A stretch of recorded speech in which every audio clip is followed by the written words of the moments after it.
to tell me it's time to go.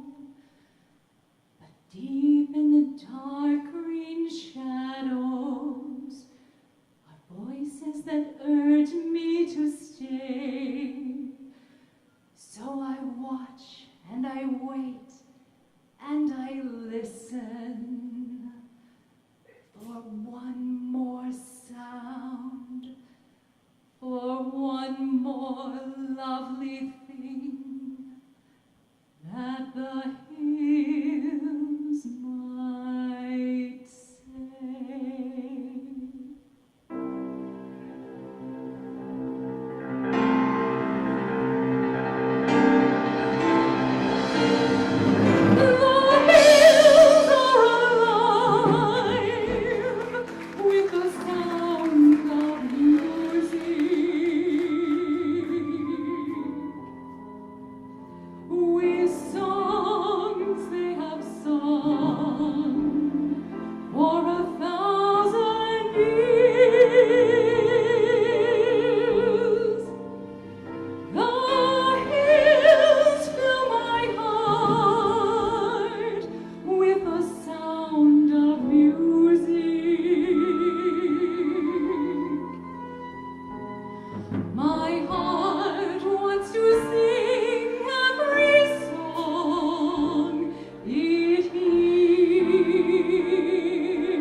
Yay, you. Oh, yay, Gretchen.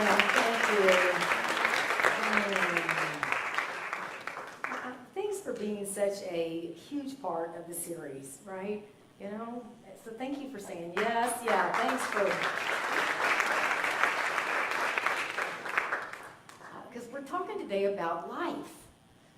And life is a fascinating journey, and it requires us to keep saying yes to that which probably in our mind at this moment is something we think, you know, it's gonna stretch me and it's gonna make me uncomfortable. And when I first asked you to be sort of one of our main soloists, was it a feeling of kind of, It was more like, yes! Oh, good. Okay, that's good. Okay. All right. So that's a good way to start. Let's go. Yes. Yes. All right. Okay. Beautiful. Yeah. Let's just let go of that fear thing. Thank you very much. So we're going to paraphrase Abraham Lincoln a bit today and ask the question, do you have years in your life or life in your years? Because the song, that kind of the title of the talk is, The Hills Are Alive, Are You? Because being alive is continuing to say yes. And I know we've talked a bit about you singing in the past, and sort of, I don't know if it was the fear thing, but it was kind of like this is something new. And every day is new. Every breath is new. You can't breathe 10 minutes into the past, and a lot of us are still living in the past, but it's not what's alive. The song starts and it says, the hills are alive with the sound of music, with songs we've sung for 1,000 years. Because these stories, the story about life, whether it's Jesus' life, the story of Maria's life, the story of your life, is always the same. And so we tell these stories over and over because they are always about being born into complete possibility, unlimited possibility, learning things and starting to believe things that we start to feel somehow we are damaged or not complete or not worthy, and then breakthroughs as we just do it anyway. And then another level of sort of continuing to hit sort of a glass ceiling in a way that we must keep breaking through. And we find that when we live on a spiritual path, we always have the support we need. And then we continue to evolve. And I'm not sure, I can't tell you for sure or not, but I believe, because it feels comfortable, that perhaps we go on into, and when we let go of this body, another incarnation of all the things we've learned in this incarnation. It certainly helps me as I'm, gaining in years, since I don't feel like I've figured it all out yet, that perhaps this is an ongoing experience. And it can allow you to relax as you start going, gosh, why am I still doing that? Or to really start to notice that there is more of a evolution that you're experiencing in spirituality. And I know we always say here, and because I hear it all the time, this would be really easy to understand, this life thing, if I had an acronym. Yes, I hear that often. So here you go, because I want you to, when you're talking about this week and feeling more alive, let's have a life acronym. One day I'll actually write a book and put the acronyms in it. Why not, right? So we're looking at life as things you love. Love will inspire you. You will then have feelings, and the idea then that this eternal experience of life is really what we get to embrace. So what's important is to really recognize what you love, all right? Because what you love is going to be the thread that ties through your spirituality. It's going to be what allows that light within to come on. And as I said that, I'm realizing we're going to have to light our candle in a minute. Mm-hmm. But it's what allows that light to come on. Maria loved to sing, she loved to dance, and if you'll notice, that was the thread that went through the whole story. Right? She loved to sing, she loved to dance. She comes into a convent where singing and dancing doesn't really work. It's not really on their curriculum.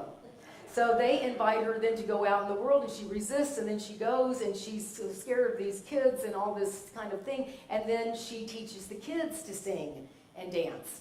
And they say they don't know how, but after like one line, they have a choreographed number. So I'm not quite sure. They had some innate skills. But so they go on to do that thing, and then she goes on, loves Austria, so she has a dance with Captain von Trapp, and then there's something new that comes out of this love experience. And what happens? She runs back to the convent. And so this is the challenge that we often have with love. Can you get comfortable being happy? Marianne Williamson tells us that we're a lot more comfortable with our failures than our successes. That we're a lot more afraid of success than we are failure. We're kind of used to that. So Maria lets doubt come in through the Baroness. Oh, I see you and Captain von Trapp. I see what's going on there.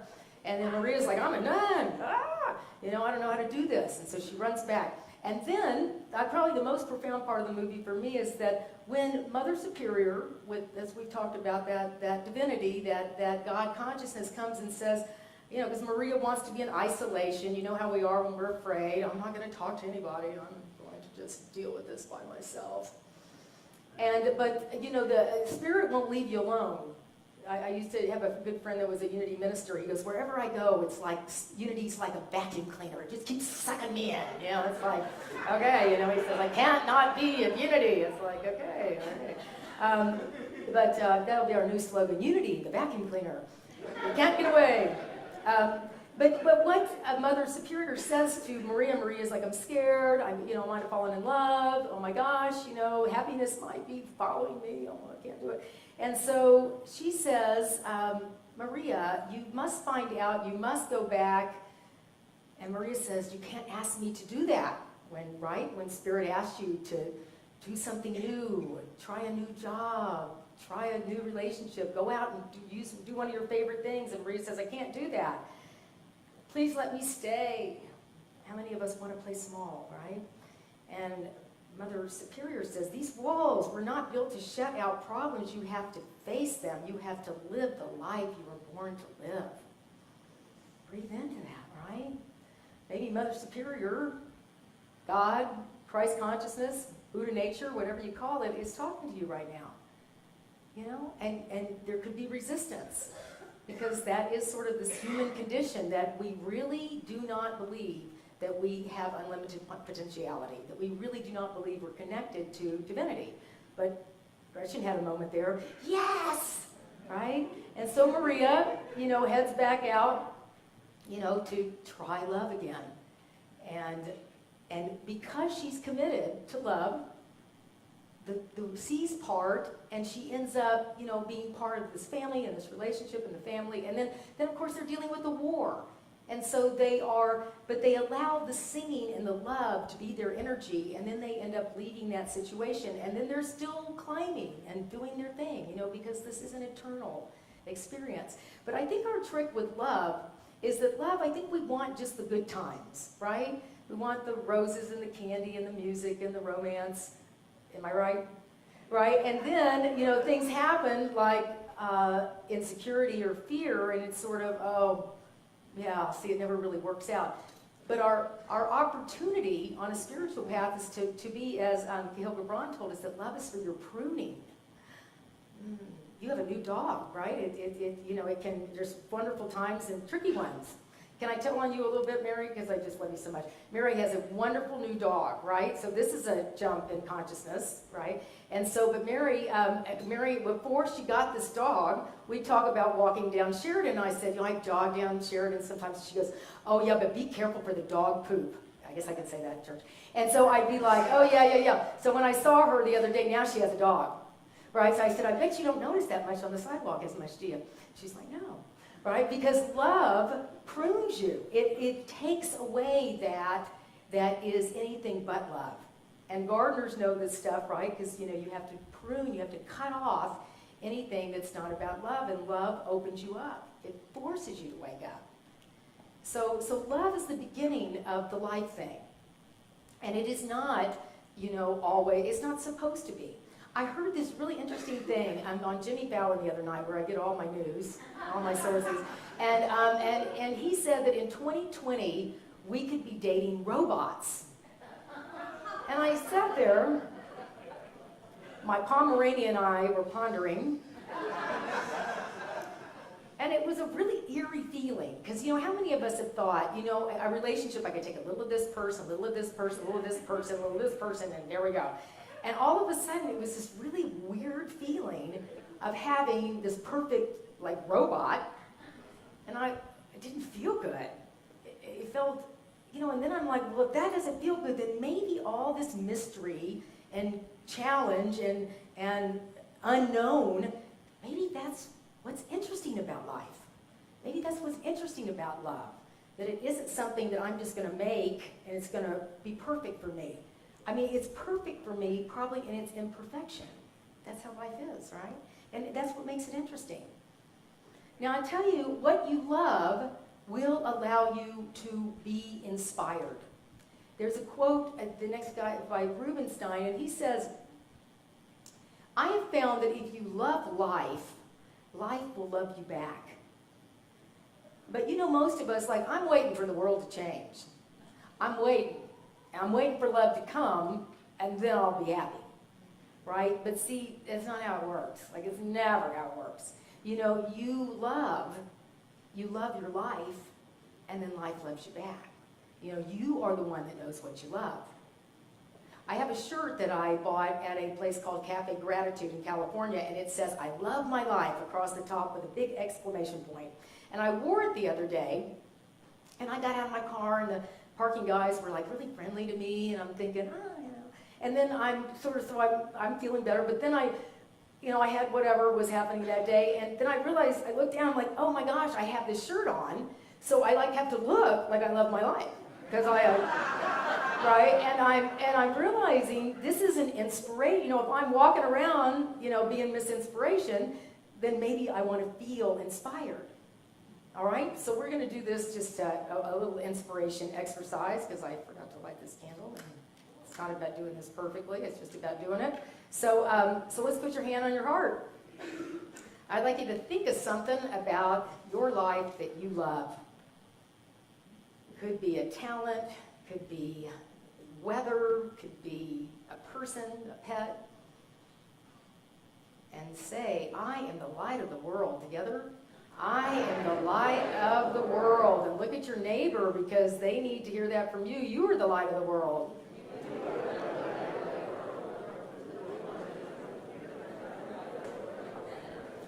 And in our stirring up the we, let's put our hands up. Because when you inspire, you get to inspire the world. We are the light of the world. Together? We are the light of the world. And breathe in. So do you have years in your life, or life in your years? You know, we know a lot of people that have lived a long time that maybe weren't happy, right? And we know people that have lived a short time that have had life in their years. Jesus was one of them, right? So it's really, living a long time is great, but what's most important is that you have life in your years. So we're often having this experience of feeling like we're waking up from whether it was family issues, beliefs, religious issues. I've had many, many people come into Unity and say, my early faith in life felt like a prison. And now this is like the open door. I have the key. Sometimes I want to go out, sometimes I want to jump back in, right? But I know that there's a freedom here. And when we look at many stories about Jesus, it was sort of this resurrecting energy that was happening that comes from inspiration, and Jesus was walking around in inspiration. You know, he didn't have to have a shirt, I'm the light of the world and you are too, so get busy, right? He just lived that inspiration, and he reminded people, and he had to go away and rest and regain. But there was a man named Lazarus that died. And his sister Martha was in touch with Jesus, and on her cell phone, was in touch with Jesus, and said, my brother's died, and I know you have this resurrecting energy, and can you come and raise Lazarus from the dead? So Jesus waits a few days, and then he shows up, and he's talking to Martha, and before he goes over to the tomb, he says, Martha, do you believe in this resurrecting energy? I'm looking right, look at Martha. And Martha over there, we have two Marthas. Do you believe in this resurrecting energy? Maria, these walls aren't to keep you, away from life. You got to live your life. Do you believe in this? And she said, yes. And so he goes with her over to the tomb, and he wants to remove the stone, and Martha says, Lazarus has been dead for 4 days. It's probably not going to be very pretty. It's probably not going to smell very good, is what she says. And this is how, we are when our life feels dead. Doesn't feel very good. It's kind of dirty in here. Do you know all the stuff that happened in my life? Do you know how bad I am? Do you know what a sinner? Ugh. Right? But see, that's not what Jesus says. He says, oh, no, I don't care about that. Do you believe in the resurrecting energy of life? Do you believe that there's more to you than just the body, that there's a spirit within you? And she says, yes. She says, Martha, the sister of the dead man, said to him, Lord, by the time that there be an odor, he's been dead for 4 days. And Jesus said, did I not tell you that if you believe, you'll see the glory of God. So they took away the stone, and Jesus lifted his eyes and said, and I think we've got it up here also, because Jesus always had a PowerPoint. No, I'm kidding. So anyway, here we go.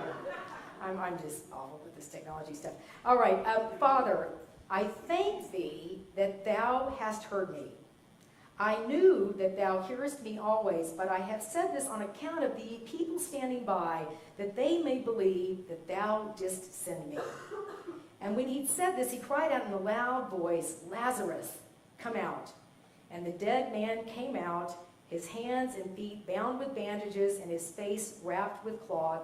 And Jesus said to them, unbind him and let him go. All right, so it's all a metaphor, right? I mean, we have Lazarus, dead. Many people have experienced their life of, I don't know what it's about. I'm not connected with anything I love. And then there's the Martha in us that's like, I'm sort of in, I kind of get it, and I sort of don't get it. I'm kind of comfortable being laying down, not doing anything, rather than getting up and being inspired, because I could be vulnerable and I could get hurt and all these kind of things. And then we've got this Mother Superior Jesus energy that's always within us and around us saying, do you believe? Do you believe there's more to you than this misery and this sadness? And this life is against me rather than for me. And the minute we get that moment, we start to see the sun. We start to see the beauty in other people. I was on the phone last night and I walked over and I was facing the lake, and here is this full moon and the moon on the water, which is one of my favorite things. And I mean, I lost my breath. It was so beautiful. But I had that moment of resurrection in my, whatever was going on in my head. Right? I was like, oh, right, I'm alive. I'm on this beautiful planet. I'm inspired. I'm inspired. So isn't it wonderful to use the Bible, use every story as a metaphor, because it's your life that we're talking about. It's not just Maria, it's not just Jesus, it's you.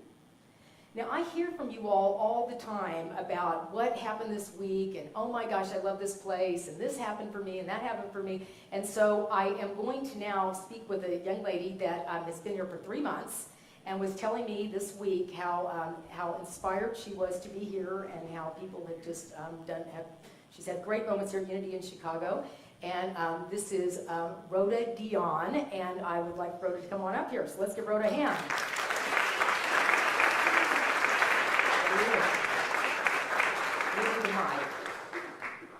We don't want you to work too hard, just for like your little interview. Here we go. All right. So Rhoda, yay you. Let's excuse me. There we go. Okay. All right. So you inspired me by telling me, and the next part was this feelings thing, right? Because we're always oh yeah, I'm happy, but I'm cool. I'm not gonna lie. I'm sad. No, I'm cool. So I really appreciate that you came and talked about the emotion that you had about Unity in Chicago. So our Unity, you've been with Unity 14 some odd years. But you moved here. Is it working? Yes, it is. Okay. There we go. It comes out. So tell me about Unity for you, and then what Unity Chicago is. Okay. So I got to Unity when I was in my mid-20s. I was going through a divorce, and I'd been raised Baptist, and I kept looking to the Bible and looking to my church for what to do with this broken marriage, and I didn't find any answers. And a coworker suggested that I try out Unity. So I went to a Unity. It was in Overland Park, Kansas. And it was a little different. And I thought, no, I don't think this is it for me. But a different coworker in that same office said, there are 3 areas of your life. There's what you're doing with your work. There's your relationship. And then there's who you are personally. You should be happy with at least one of those. And so I took an offer to live in Little Rock, and I separated from my ex-husband and happened to move unknowingly to an apartment that was less than a mile from Unity. And I thought, okay, maybe it's a sign. It's a vacuum cleaner. Yeah, it is. It's better than a Kirby. So I tried it again, and I loved it. I found this wonderful community, and the thing that I loved about Unity was that it was a place with a growth mindset. In my growing up, it was kind of like, well, you can make a mistake and God will probably forgive you, but you shouldn't test him out on that. Just do it right the first time. And with Unity, there's always a chance to get to do it over and to do it better and to grow. And I love that about the faith. Wonderful. It's a way of life. It is a way of life. Yes. And it's a gentle way of life. That's what really did it for me. So, and tell me about Unity in Chicago, because you moved here 3 months ago. Right. So I got here on a Wednesday, and the following Sunday I was here with you, and I've never left. So,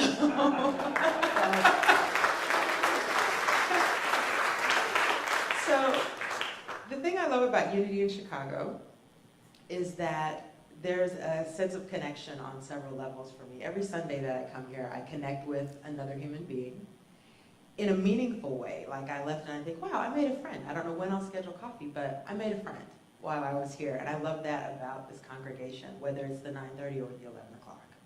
It's the same. The people are welcoming, and I don't leave here feeling like no one saw me while I was here. Beautiful. So that I love. The other thing I love is that there is honest and genuine play in this congregation. And I think that's so important for our creativity as well as for our souls. Like, we have a playful creator, and I think we don't celebrate that enough in our spiritual practice. And that really happens here, along with some fantastic music. So I just love it. All right. Thank you. Thank you so much. All right, y'all. I love it. Beautiful.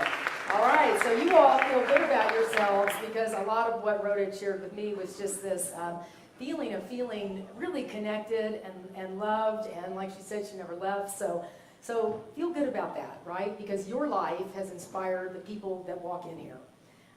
And now we're going to just look at this eternalness of this journey that, I don't know about you all, but I wanted to graduate from spirituality. I wanted a degree. I wanted it to be like every relationship I'm in needs to be, I am the mother superior of the relationship, and it has not worked out like that. But what I love is, I actually was saying to a friend, and you all probably will, I don't deal with situations in the emotional way I used to.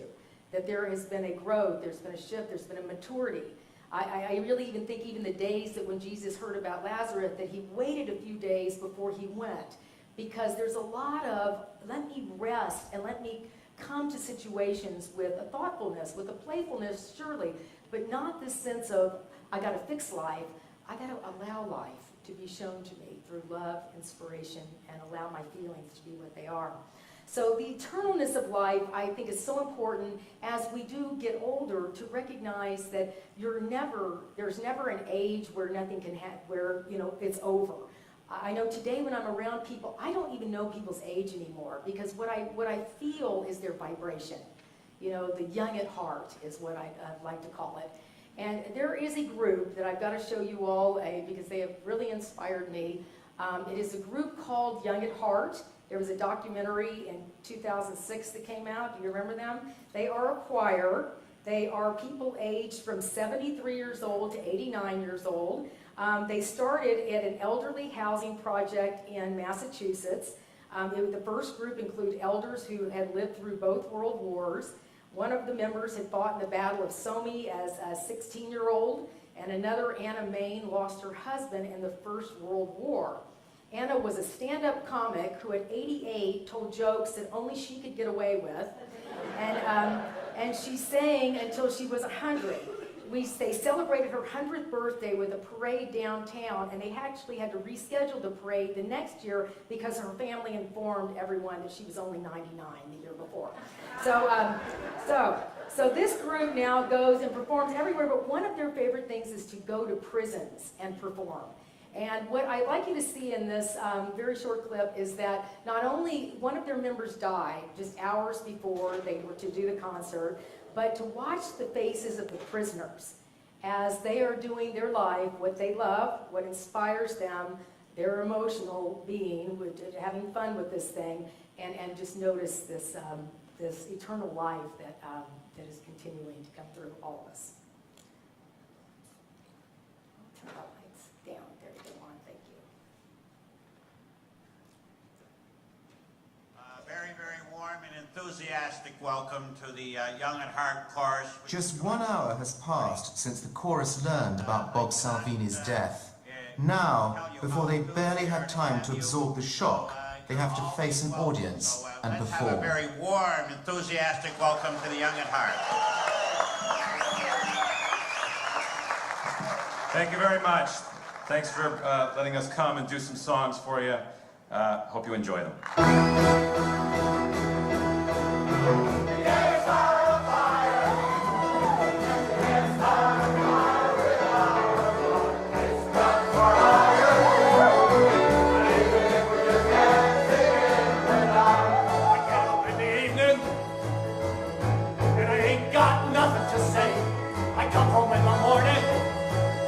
I go to bed feeling the same way. I ain't nothing but tired.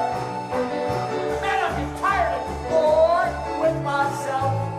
Hey there, baby, I could use just a little help. You can't start a fire.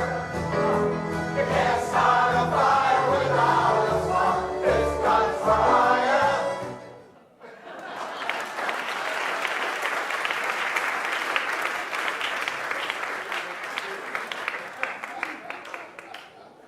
Do you have years in your life or life in your ears? Yeah, we're all young at heart. We're all young at heart. And I'd like us just to holler out. We say, I love, and let's holler out something together, okay? Because here we are, all right? So, I love sunlight. All right, great. And so you're going to have another sheet, because this time you're going to have lots and lots of sheets. You've got a confidence sheet, you've got a favorite thing sheet, you've got a habit sheet, and now you've got a what I love in my life sheet.